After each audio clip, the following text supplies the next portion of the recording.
The KXAN News Podcast is sponsored by Shelf Genie. Welcome to KXAN News Today. Here are your Tuesday morning headlines. STAR tests today, first day of it. It's the first time students will be taking the redesigned version, all online. Students will be introduced to new online question formats, cross-curricular reading passages, and an evidence-based writing assessment. Today, it's the last day to file your taxes or request an extension. You can file for free with the IRS. 70% of taxpayers are eligible, according to the National Taxpayer Advocate. Walsh Middle School in Round Rock will reopen this morning after crews spent the day cleaning up the hallways after someone vandalized the campus over the weekend. Workers will still be doing some repairs today, but as we mentioned, STAR testing has been on this week, but it will be pushed to tomorrow at that one school. You may see school employees carrying guns in schools throughout San Marcos CISD. Good morning, everyone. I'm Sally Hernandez. And I'm Erica Brenes. The school board voted to approve a school marshal program for the district. It's a licensing program under the Texas Commission on Law Enforcement. It allows school employees to carry a gun on campus. The marshal must fulfill certain requirements like have a current license to carry, pass a psychological exam, and complete the 80-hour school marshal training. At last night's board meeting, people expressed concerns, though, about potentially arming teachers. San Marcos CISD School Board President Clementine Cantu says they would not do that. Thinking about retired law officers or retired military, that they could come and be the marshals. Several people spoke out against the proposal, suggesting the board look at other ways to increase safety, like having more school resource officers and increasing the amount of counselors at every school campus. Going in depth, Texas lawmakers created the school marshal program in 2013 following the Sandy Hook school shooting. The Texas Commission on Law Enforcement, TCOL, regulates the program. Leaders with TCOL say the program saw more traction after the Santa Fe school shooting in 2018 and the Uvalde school shooting almost a year ago. There are 299 licensed school marshals across 74 districts in Texas. Well, just last week, the Texas House passed a bill allowing school districts in rural counties to hire extra security for their campuses. Counties with a population under 200,000 can bring in honorably discharged veterans or honorably retired and qualified police officers as volunteer security. First warning weather with meteorologist Sean Kelly. Good Tuesday morning, everyone. We are starting the morning off with a few rain showers out there. We've got some rain showers and even a few weak thunderstorms, a few lightning strikes down in Bastrop County into Fayette County. Heading your way, heads up in Lee County, out in Giddings. You'll see a quick downpour there, already moving out of central Bastrop County, including out into the western part of the area. Again, this will be something we'll be continuing to keep an eye out for all morning long. There is a chance that we can continue to see this through the later part of the afternoon and evening as a little bit of a rainier weather pattern sets up. 63 degrees right now, a little bit muggier this morning as well. It's warmer. You can see the winds not an issue just yet, but they'll be pretty gusty here throughout the day. Could see some 25 to maybe even 30-mile-per-hour wind gusts out of the south and east. That will continue on through the day tomorrow as well. Already starting to see some changes within our air mass as it gets a little bit more muggy out there right now. You'll see here the muggy meter showing it becoming uncomfortable by tomorrow into Thursday, Friday, and then a big drop in the humidity with some refreshing air and even some cool air by the weekend. We'll have that for you coming up. Well, lawmakers are going to hear a handful of gun control bills later on today. The House Community Safety Committee is going to meet later, and Uvalde families proposed many of the bills that they're going to hear today. One would require the report of certain sales of multiple guns and multiple gun magazines. Another would require a national and instant criminal background check for the transfer of private firearms. There's also a bill that would require a waiting period for gun sales, and one that would call for the seizure of firearms during the emergency detention of certain people who may have a mental illness. Police have identified a man pulled from Lady Bird Lake near Longhorn Dam over the weekend. APD says first responders found 30-year-old Christopher Hayes Clark in the water on Saturday. They do not believe that this is a suspicious death, according to investigators, just as they've said regarding really the other recent deaths at the lake. Still, this has not stopped people from circulating rumors. KXAN's Brianna Hollis takes an in-depth look at how public interest in a case can impact the investigation. Two Lady Bird Lake drownings that happened near Rainey Street earlier this year seem to be the catalyst for the recent circulation of rumors. APD has consistently debunked any notion of any connection between the downtown drownings, as well as the possibility of foul play. Karsten Andreessen, a criminal justice professor at St. Edward's University, says social media has played a large role in the public's interest of this case. And I'm not sure what other police departments have done to be able to sort of put these rumors to rest. And I'm not sure how long this will go on. You know, this has been going on about 3 weeks that I've sort of seen it blow up a little bit, and people in my orbit have talked with me about it. But I imagine that it won't stick around too long. As APD continues to look into the incidents, we asked the Texas Municipal Police Association if heightened public interest plays a role in how law enforcement investigates cases. It impacts the amount of pressure you get from your chain of command. It impacts the amount of contact and conversation you have to have with your chief of police, with your sheriff, because they're feeling the heat from the general public. It does not affect your investigation. Your investigation is going to follow the facts. It's going to follow the leads. He also says enhanced public interest generates more tips. Does that help or does that hurt? Both. It's you know, there's a reason why Crime Stoppers was created and why Crime Stoppers is still around. But those of us that have been in the business for a long time, we know that tips from the public almost never pan out, but they pan out once in a while. Brianna Hollis, KXAN News. Taking a closer look. Yeah, taking a closer look, Austin City Council voted to explore additional safety measures along the lake near Rainey Street. This includes the idea of stationing park rangers and EMS near the Rainey Street trailhead. Just last month, the city installed a fence and solar-powered lights near the lake in that area. We did ask Parks and Rec if the city had plans to implement even more safety measures in other parts of the trail or similar ones. A spokesperson said no such discussions are underway at this time. The family of a shooting victim calling for peace, while police in Ohio are still preparing for possible protests. The Fox News defamation trial set to begin today. Why it's said to be starting later than expected. Good morning. A live look this morning from the Wildflower Center in Southwest Austin. Sean has the latest on your forecast. Coming up, but first let's talk about police in Ohio preparing for possible protests after a grand jury decided not to indict 8 officers in the death of Jalen Walker. He died last year in a shooting following a traffic stop for a dark license plate. Officers firing 94 shots in less than 7 seconds. Investigators say Walker shot at officers first and ran away in a ski mask, but Walker was unarmed at the moment police opened fire. Authorities say officers tried stopping Walker with tasers. Walker's family says it is outraged by the grand jury's decision. I wish you could have been in the home about 4:30 p.m. when I broke the news to the family. I wish you could have heard and felt and seen the screams. There was screaming. Walker's family and police officials are now calling for peace. How the national movement to give parents vouchers to send children to private schools could end up affecting sports in Texas. Why it is unlikely lawmakers will pass any exceptions to the state's ban on abortion this morning. This KXAN News podcast is brought to you by Shelf Genie. I'm Rosie Newberry from KXAN Studio 512. Considering replacing your kitchen cabinets? Struggling to find or reach things? Go to shelfgenie.com/Austin. Shelf Genie designs custom pull-out shelves for your existing cabinets, adding convenience and value to the most used room in your home. Shelf Genie custom pull-out shelves, everything in reach. Good morning, everyone. It is the Tuesday, April 18th that we have on the calendar here. Another live look to start off your day.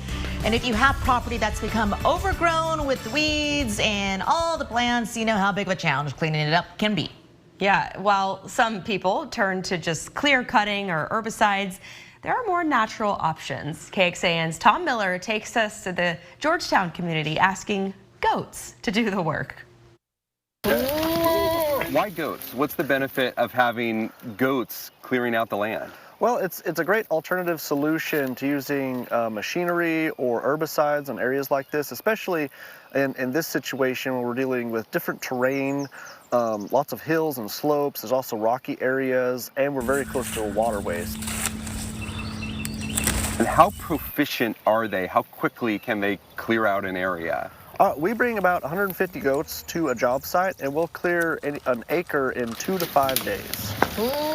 They don't run away. How do you keep them all together and not have stragglers? So we create little paddocks inside of the areas that are designated to be cleared, and we use a portable electrified fencing which keeps the goats in, keeps predators or anything we don't want out of the area where they're working. You said a lot of the goats have personalities. Some are shy, some are aggressive. How does that work within the pack? There is a dynamic. There is a pecking order. Our herd is more of a matriarchy, so our main goat is Mocha. She's a spotted Spanish goat, and she kind of runs the herd, and whenever she gets up to go graze, everyone gets up and goes and grazes. But there's also different groups and cliques inside of the herd. Like certain goats, you don't walk through that group of goats, you go around them. Kyle Carr, thank you so much for talking with us today. Absolutely. It's been a pleasure. Going in depth, we told you a couple years ago about a brewery here in Central Texas that used goats to clear out cedar trees on their property. Jester King, located just west of Austin, had a herd of goats that they used to clear the trees right off their property. The brewery said at the time that their goal was to help restore the ecosystem of their property. Yeah, that was actually my story last year for Earth Week, and it's really cool. It's actually multi-purpose for aerating the soil, the hooves when they're digging into the ground. Yeah. It pumps oxygen into the soil, makes it more healthy, and their fertilizer also helping their land as well. And again, really neat. Get you some goats Yeah, with their little absolutely. And they're very cute. They are. More importantly, So you can have a beer and hang out with your best friend. All right, let's get you outside here on this Tuesday. Happy Tuesday, everyone. 4:47 is the time. We're starting off with actually some clearing within the clouds right now. Overall, it's not too bad. We're actually a lot warmer than yesterday. Remember, yesterday's chill in the air. It's kind of winter-like. We're waking up to 60s out there right now. It is comfortable here. You're going to also notice not only the warmth, but the humidity really starting to kind of kick in and really pump in across the area. You see through the next few hours, we're going to be dealing with temperatures here into the upper 60s and then the low 70s. Not really a warm day today, but we're going to be watching out for some scattered light rain, maybe even a few thunderstorms out there. We're actually seeing a little bit of that right now. Let's look at these temperatures area-wide. Very similar for the most part. 63 in Giddings, 63 in San Saba, 63 in Mason, 63 in Fredericksburg. Down towards the south and east, we have some scattered rain and some thunderstorms. We're dry right now. The areas that you see in green there not reaching the ground. Further down towards the south and east, this is reaching into Lee County, Fayette County. You see one lightning strike there along 77 just north of Schulenburg into the LaGrange area. Not really dealing with a severe storm risk today, but as we head into Thursday, we really got to be weather aware for the potential for a few isolated strong to severe storms, especially from the Austin area up towards the north and east, the area in yellow, and that 2 out of 5 risk for a few strong to severe storms. We'll watch out for that. In the meantime, today, kind of just some scattered light rain, maybe a few weak thunderstorms. Not really a big deal. Kind of the big story for today, just the cloudiness that we'll see all day long. 3 o'clock, again, some scattered light rain in the forecast as we head into tomorrow morning, maybe waking up to some patchy drizzle. Tomorrow afternoon, I think we see some breaks of sun, and this will really kind of pump up the temperatures and spike it back up into the 80s. And then here's Thursday. This is what we're talking about, and this is the risk for when 1 or 2 of these could be on the strong to severe side. 4 p.m. really getting intense, again, north and east of Austin. So we'll watch out for that. That will bring us the best chance of rain as we see here. Maybe a few isolated areas picking up over an inch of rain through the next 7 days. If you're sneezing or sniffling, this is why. Grass has really spiked here over the past 24 hours. So that's what we're dealing with today, and still a whole lot of allergens showing up under the scope as well. 74 and cloudy today, 40% chance of rain, a little bit lower chance of rain tomorrow. as we deal with temperatures spiking through the next couple of days. And then the weekend forecast looking really nice. All right, thanks, Sean. Quick check of your traffic right now as we look live at I-35 down south, just north of SH-45 southeast. Those overnight lane closures cleared a little bit early today. They can stay closed till about 5 a.m. Don't forget, if you pass a work zone, try to reduce your speed by 20 miles per hour. Slow down, pay attention, put your phone down. And not only for the safety of the workers, but also for you. It's very dangerous for drivers to drive through work zones as well. Right now, not waking up to any major crashes around the Austin area. As you can see, we're in the solid green. Your drive time's quiet. 24 minutes coming in from the south and 22 minutes coming in southbound 35 from Round Rock to downtown. The defamation trial against Fox News begins today, a day later than expected. Not clear why it was delayed, but it was. Dominion Voting Systems argues Fox News knowingly false claims amplified those, and its voting machines rigged the 2020 presidential election in favor of Joe Biden. That's the claim. Fox defending itself on First Amendment grounds, though. News Corp Chairman Rupert Murdoch claims the company was, quote, trying to straddle the line between spewing conspiracy theories on one hand, yet calling out the fact that they are actually false on the other. Court filings reveal people behind the scenes at the network were poking fun at the false narrative. In the form of emails, texts between Fox News hosts, producers, and even its executives. So I would say ordinarily it's a really difficult thing to prove. Here, however, that might be a lot easier than some people think. A little bit more about the delay. Other media outlets are reporting a potential settlement may be in the works.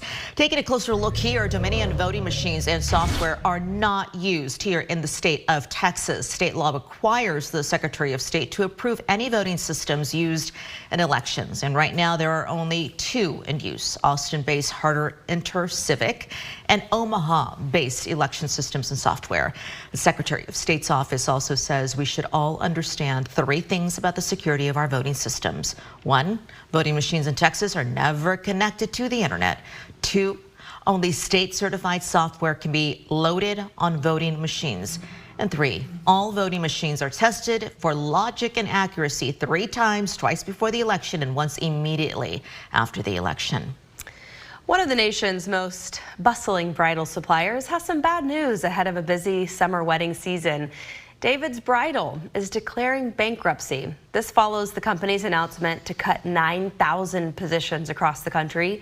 A notice sent to the Colorado Department of Labor on Friday said, quote, it is uncertain whether the company will be ceasing operations entirely or the closure will be limited to certain locations. Coming up this morning on Today, the good news for brides, though, who may have had existing orders with David's Bridal.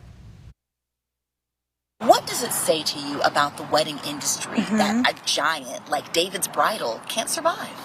I will say that a lot of my clients in particular are looking for custom options, and several are actually shopping online now, especially for bridesmaids gowns. There are so many options that are available now, so there's just more out there than there used to be, and I think that's what the difference is for some of these larger chains. David's Bridal has 2 locations in the Austin area. All right, the national movement to give parents public vouchers to send kids to private schools has reached Texas. We've told you Governor Greg Abbott has made this a legislative priority. Our Noah Gross has more, though, on how this could affect sports in Texas. If school choice legislation were to pass, public schools like Hutto could lose students and thus money. It creates doubt in a lot of places, including the athletic department. If you're not getting the same funding that you're used to doing to provide what you think you need to do for your coaching staff and the great kids that you work with every day, it hurts. Many involved in public school sports are fearful this legislation would lead to coaching positions or entire sports being cut, but advocates see other areas where money could be made up. Where you have a system that prefers to give 6-figure salaries to school admin, district admin, superintendents are making on average $200,000, $350,000 a year. Football reigns king in Texas, but if programs did indeed have to be cut, LaPlante says there's no preferential treatment. I think every athletic director in the state of Texas would fight for all sports. Back in March, Governor Greg Abbott addressed concerns from those worried about school choice's effect on high school football, claiming the same argument was made when charter schools were instituted in the mid-1990s. Schools are not being defunded. We're adding more money to schools than before. And I got to tell you, high school football in Texas is better than it's ever been. In the college world, NIL is allowing student athletes to profit off their name, image, and likeness. So Roberto Villarreal thinks students should have more of an educational choice of what's important to them, focusing on things they may not in traditional public learning. Maybe we should start teaching them how to monetize themselves, how to, market themselves, a good baseline of entrepreneurship. Ready, go. The argument from critics in sports of school vouchers does run deeper than funding. This place right here is when Wimberley Schools is the center of our community, and now you're pulling away from that, then it's going to affect us, and who knows in what ways, but it will. That was Noah Gross reporting. So under this bill, districts with enrollments under 20,000 students, like Wimberley, they will stay fully funded for the first 2 years. An amendment last week by the House blocked school voucher funding. Thanks for joining KXAN News today. You can also listen to KXAN News Nightly every weekday after 5:30 p.m. for in-depth coverage on what matters most to you.